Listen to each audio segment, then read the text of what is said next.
Assalomu alaykum, hurmatli yurtdoshlar. Bugun men juda muhim masalani tushuntirib beraman. Pensionerlarga pul qaytarilishi, pensiya indeksatsiyasi, kimga qo'shimcha to'lov chiqishi, kim esa asossiz xursand bo'lib yurmasligi kerak. Bu mavzu har bir oilaga tegishli. Chunki deyarli har birimizning uyimizda ota-onamiz, bobo-buvimiz yoki pensiya yoshidagi yaqinimiz bor. Eng achinarlisi ko'pchilik pensiya oshdi. Hamma pensionerga pul qaytariladi. Falon miqdor avtomatik tushadi degan gaplarga ishonib, keyin hafsalasi pir bo'lyapti. Men bugun aynan shu chalkashlikni ochib beraman. Qaysi holatda pul qaytariladi? Qaysi holatda qaytarilmaydi? Indeksatsiya aslida nima? Qayta hisoblash nima? Va aldov yoki noto'g'ri tushuntirish qayerdan paydo bo'lyapti? Videoni oxirigacha ko'ring, chunki men amaliy qadamlarni ham aytaman. Qayerga murojaat qilish kerak? Qanday hujjat kerak? Arizada nima yozish kerak? Va pensioner o'z haqqini qanday talab qilishi mumkin? Hozirning o'zida kanalga obuna bo'ling, like bosing. Chunki bunday ma'lumotni vaqtida bilgan odam pulni ham, asabini ham saqlab qoladi. Avval eng muhim farqni tushunib olaylik. Pensiya indeksatsiyasi bilan pensiyani qayta hisoblash bir narsa emas. Ko'pchilik aynan shu joyda adashadi. Indeksatsiya degani davlat tomonidan pensiya miqdorining umumiy oshirilishi. Masalan, farmon yoki qarorga ko'ra pensiyalar 7% ga, 10% ga yoki boshqa miqdorga oshirilsa, bu indeksatsiya bo'ladi. Bunda odatda hamma tegishli pensionerlarga belgilangan tartibda oshirilgan summa keyingi to'lovdan boshlab beriladi. Qayta hisoblash esa boshqa masala. Qayta hisoblash pensionerning shaxsiy ishida xato bo'lsa, ish staji to'liq kiritilmagan bo'lsa, ish haqi to'g'ri olinmagan bo'lsa, imtiyozli davrlar hisobga olinmagan bo'lsa, yoki qonunchilikdagi o'zgarish sabab pensiya yangidan ko'rib chiqilsa amalga oshiriladi. Mana shu qayta hisoblash natijasida ba'zan pensionerga oldingi oylar uchun ham farq pul qaytarilishi mumkin. Lekin bu hamma pensionerga avtomatik ravishda pul qaytariladi degani emas. Ilgari ko'p pensionerlar pensiya tayinlanganda qanday hisoblangan bo'lsa, yillar davomida shu asosda pul olib kelgan. Kimdir ish stajini to'liq topshirgan. Kimdir eski korxonadan ma'lumotnoma ola olmagan, kimdir arxiv yo'qolgan degan javob eshitgan, yana kimdir mehnat daftarchasidagi yozuv noto'g'ri bo'lgani uchun ayrim yillar hisobga kirmagan. Natijada odam 20 yil ishlagan bo'lsa ham hujjatda 25 yil ko'ringan yoki 35 yil ishlagan odamning faqat 28 yili hisoblangan. Bu esa pensiya miqdoriga bevosita ta'sir qiladi. Endi vaziyat shundaki, raqamlashtirish, bazalarni solishtirish, ish haqi va staj ma'lumotlarini tekshirish kuchaygan sari ayrim pensionerlarning hujjatlarida tafovutlar chiqmoqda. Ba'zilarda haqiqatan ham kam hisoblangan summa aniqlanadi. Bunday holatda pensiya oshishi va ayrim davrlar uchun qo'shimcha to'lov chiqishi mumkin. Ammo internetda tarqalayotgan gaplar ko'pincha haddan tashqari bo'rttiriladi. Go'yoki hamma pensionerga falon million so'm qaytariladi. Indeksatsiya aldov bo'lib chiqdi. Pulni yashirib kelishgan degan da'volar paydo bo'ladi. Men ekspert sifatida aytaman, har bir ish alohida tekshiriladi. Umumiy shov-shuvga ishonib qabul qilib bo'lmaydi. Endi kimlar bu masalada jiddiy e'tiborli bo'lishi kerakligini tushuntiraman. Birinchi navbatda pensiyasi juda past chiqib, lekin ish staji ko'p bo'lgan pensionerlar. Masalan, bir kishi 38 yil ishlagan, lekin pensiyasi minimal darajaga juda yaqin. Albatta, pensiya faqat stajga emas, ish haqi miqdoriga ham bog'liq. Lekin 38 yil ishlagan odamning pensiyasi juda past bo'lsa, uning shaxsiy pensiya ishini tekshirib ko'rish zarar qilmaydi. Balki ayrim yillari stajga kirmagandir. Balki yuqori ish haqi olgan, davri hisobga olinmagandir. Balki eski ma'lumotnoma yetishmagandir. Ikkinchi toifa sobiq korxona. Zavod, kolxoz, sovxoz, qurilish tashkiloti, tibbiyot, ta'lim, temir yo'l, kon san'ati kabi joylarda uzoq ishlaganlar. Chunki bunday sohalarda arxiv hujjatlari ko'p, ayrim davrlar qo'lda yuritilgan, ayrim korxonalar tugatilgan. Masalan, Toshkent viloyatida yashaydigan bir pensioner ayolni olaylik. U 1902 yildan 2000 yilgacha tikuv fabrikasida ishlagan, keyin 2000 yildan 2010 yilgacha maktabda texnik xodim bo'lgan. Pensiya tayinlanganda fabrikadagi ish haqi bo'yicha ma'lumotnoma to'liq olinmagan, faqat mehnat daftarchasidagi umumiy staj kiritilgan. Keyinchalik arxidan ma'lumot topilsa, uning o'sha davrdagi oyliklari hisobga olinishi mumkin. Agar bu oyliklar pensiya hisobiga ta'sir qilsa, pensiyasi oshadi.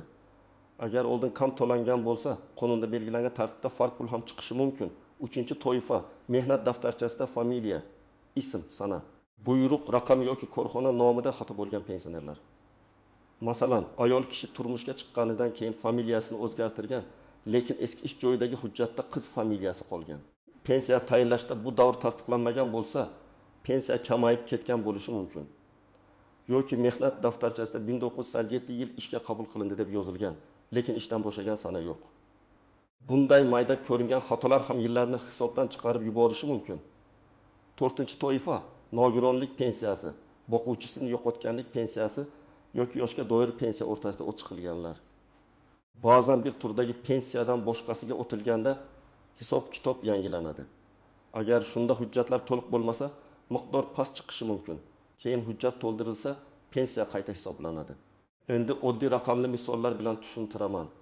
Masalan, pensioner otaxonning pensiyasi 200 ming so'm bo'lgan.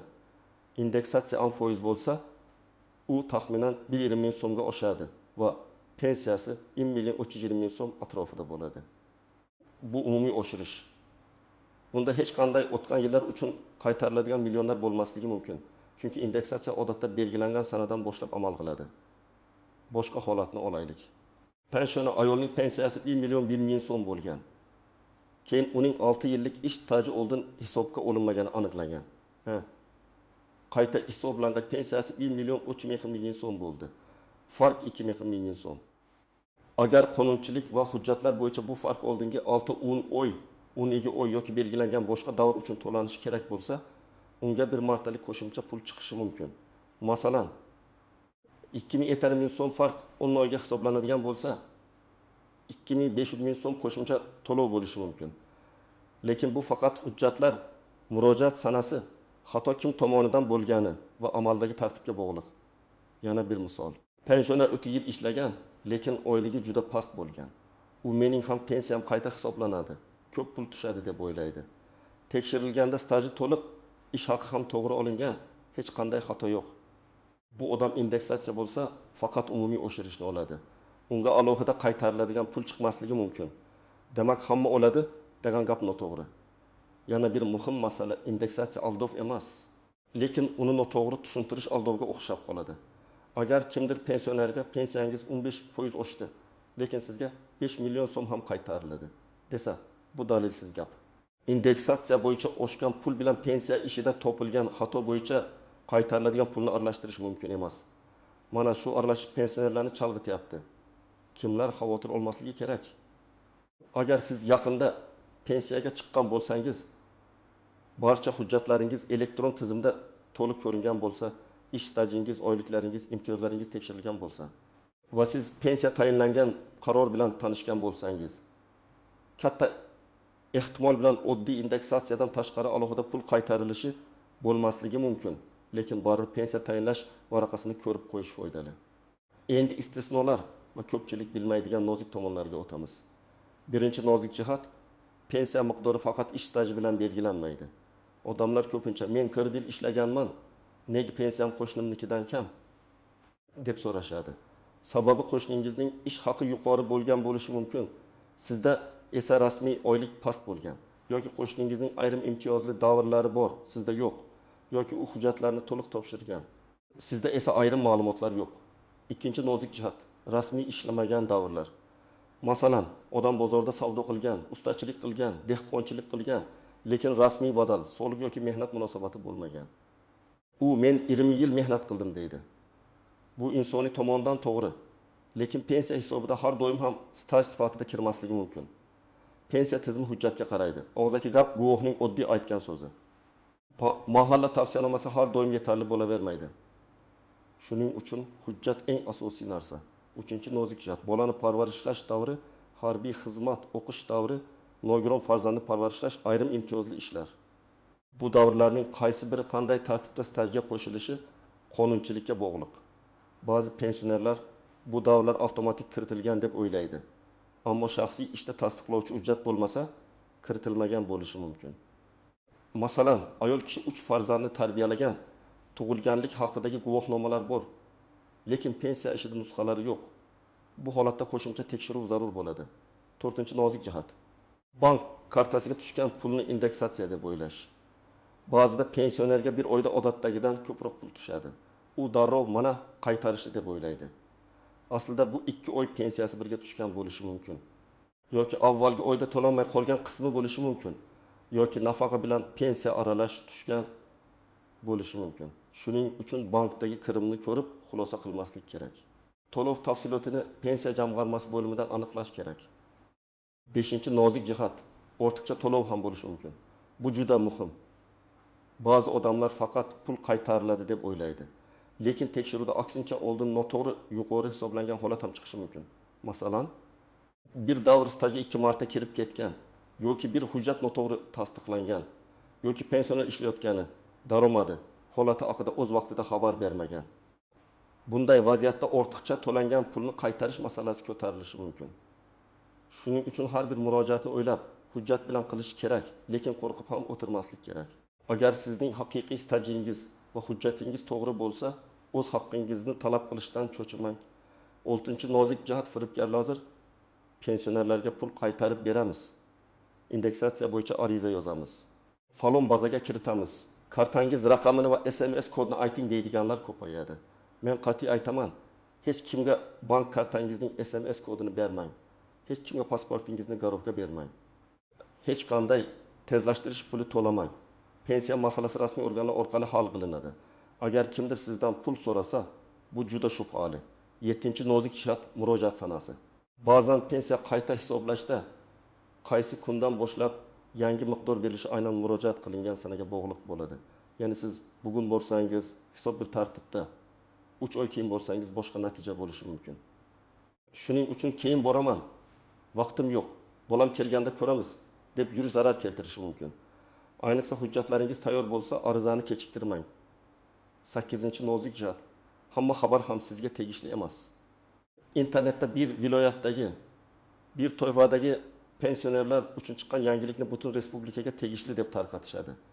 Masalan, ayrim to'yvadagi nogironligi bo'lgan shaxslar, urush qatnashchilari, mehnat faxriylari, alohida imtiyozli kasb egalari bo'yicha qaror chiqsa, oddiy yoshga doir pensioner ham men ham olaman deb o'ylaydi. Har bir qarorning kimlarga tatbiq etilishini o'qish kerak. Endi eng kerakli qism nima qilish kadam. O'z pensiya miqdoringiz va uning qanday hisoblanganini bilib oling. Buning uchun tuman yoki shahar pensiya jamg'armasi bo'limiga murojaat qiling. Agar imkoningiz bo'lsa, MyPonkakov uz orqali yoki davlat xizmatlari markazi orqali ham ma'lumot olish yo'llarini tekshiring. Siz pensiyam qanday staj va qaysi ish haqi asosida hisoblanganini bilmoqchiman deb so'rashingiz kerak. Oddiy pensiyam kam deyish yetarli emas. Aniq savol bering. Mening shaxsiy pensiya ishimda nechta yil staj hisobga olingan? Qaysi davrlar kiritilmagan? Qaysi yillarda ish haqi hisobga olingan? Ikkinchi qadam, hujjatlarni yig'ing. Eng asosiy hujjatlar pasport yoki ID karta, pensiya guvohnomasi, mehnat daftarchasi, agar bo'lsa eski ish joylaridan olingan ish haqi ma'lumotnomalari, arxiv ma'lumotnomalari, harbiy bilet, nikoh guvohnomasi yoki familiya o'zgarganini tasdiqlovchi hujjat. Farzandlarning tug'ilganlik guvohnomalari, nogironlik yoki parvarish davrini tasdiqlovchi hujjatlar, sud qarori bo'lsa, uning nusxasi. Agar ish joyingiz tugatilgan bo'lsa, arxivga murojaat qilish kerak bo'ladi. Ko'pincha eng katta muammo arxiv ma'lumotnomasi bilan bog'liq bo'ladi. 3-qadam, arizani yozma topshiring. Og'zaki gaplashib qaytib kelmang. Arizada shunday mazmun bo'lishi mumkin. Menga tayinlangan pensiya miqdorini qayta tekshirib berishingizni, shaxsiy pensiya ishimda hisobga olingan ish staji va ish haqi davrlarini ko'rib chiqishingizni, taqdim etilayotgan qo'shimcha hujjatlar asosida pensiyani qayta hisoblash masalasini ko'rib berishingizni so'rayman. Albatta arizaning bir nusxasi o'zingizda qolsin. Qabul qilingan sana kirim raqami yoki elektron tasdiq bo'lishi kerak. 4-qadam, javobni kuting va yozma javob talab qiling. Agar sizga hammasi joyida deyishsa, iltimos yozma javob bering deng. Yozma javobda qaysi davrlar hisobga olingani, qaysi davrlar rad etilgani va nima sababdan rad etilgani ko'rsatilishi kerak. Yozma javob bo'lmasa, keyingi bosqichga shikoyat qilish qiyinlashadi. 5-qadam, agar rozi bo'lmasangiz, yuqori turuvchi organga murojaat qiling. Masalan, tuman bo'limi javobidan qoniqmasangiz, viloyat darajasiga yoki tegishli respublika organlariga yozishingiz mumkin. Shuningdek, davlat xizmatlari markazi, virtual qabulxona, prokuratura yoki sud tartibi ham mavjud bo'lishi mumkin. Lekin men doim tavsiya qilaman. Avval hujjat tartibga soling, keyin shikoyat qiling. Hujjatsiz shikoyat ko'pincha natija bermaydi. 6 qadam bank tushumlarini tekshiring. Agar sizga qo'shimcha pul tushgan bo'lsa, uning nima uchun tushganini aniqlang. Bank ilovasida faqat kirim ko'rinadi, lekin to'lovning huquqiy asosi ko'rmasligi mumkin. Pensiya bo'limidan bu qaysi oylar uchun indeksatsiyami yoki qayta hisoblash farqimi deb so'rang. Shunda keyin chalkashlik bo'lmaydi. 7-qadam yaqinlaringizga yordam bering. Ko'p pensionerlar ariza yozishni, elektron navbat olishni, arxivga murojaat qilishni bilmaydi. Farzandlar, nevaralar, qo'shnilar yordam berishi kerak. Lekin yordam berayotganda pensionerning hujjatlarini yo'qotmang. Asl nusxalarini har kimga bermang. Har bir topshirilgan hujjatning nusxasini saqlang. 8-qadam, agar sizga pul qaytariladi degan xabar kelsa, 3 ta savol bering. Birinchisi, qaysi qonun yoki qaror asosida? Ikkinchisi, qaysi toifadagi pensionerlarga? Uchinchisi, pul avtomatik tushadimi yoki ariza kerakmi? Shu 3 ta savolga aniq javob bo'lmasa, demak xabar ishonchsiz bo'lishi mumkin. Men amaliy hayotdan yana bir vaziyatni aytaman. Bir onaxon 25 yil tibbiyot sohasida ishlagan, keyin oilaviy sabab bilan bir necha yil ishlamagan, keyin yana ishga kirgan. Pensiyasi kam chiqqan. Tekshiruvda ma'lum bo'ldiki, eski poliklinikadagi 200 yillik davr ish stajiga kirgan, lekin o'sha yillardagi ish haqi ma'lumotnomasi kiritilmagan. Arxidan hujjat topilgach, pensiya biroz oshdi. Bu yerda mo'jiza bo'lmadi, lekin onaxon har oy qo'shimcha pul ola boshladi. Eng muhimi, u buni shov-shuv orqali emas, hujjat orqali hal qildi. Yana bir otaxon esa qariyb 2 yil ishlaganini aytib murojaat qildi. Tekshirilganda qariyb 2 yilning hammasi hujjatda bor, lekin oyliklari juda past bo'lgan. Ayrim yillarda yarim stavka ishlagan. Qayta hisoblash katta farq bermadi. O odam avval xafa bo'ldi, lekin keyin tushundi. Tizimda xato yo'q ekan. Demak, har bir holatda natija turlicha bo'ladi. Demak, hurmatli tomoshabinlar, pensiya indeksatsiyasi umumiy oshirishdir. Pensiyani qayta hisoblash esa shaxsiy hujjatlar asosida amalga oshiriladigan alohida jarayon. Pul qaytarilishi faqat aniq asos bo'lsa, ya'ni pensiya oldin kam hisoblangan bo'lsa. Hujjatlar tasdiqlansa va tartib bunga ruxsat bersa yuz beradi. Hamma pensionerga pul qaytarilmoqda degan gapga ko'r-ko'rina ishonmang.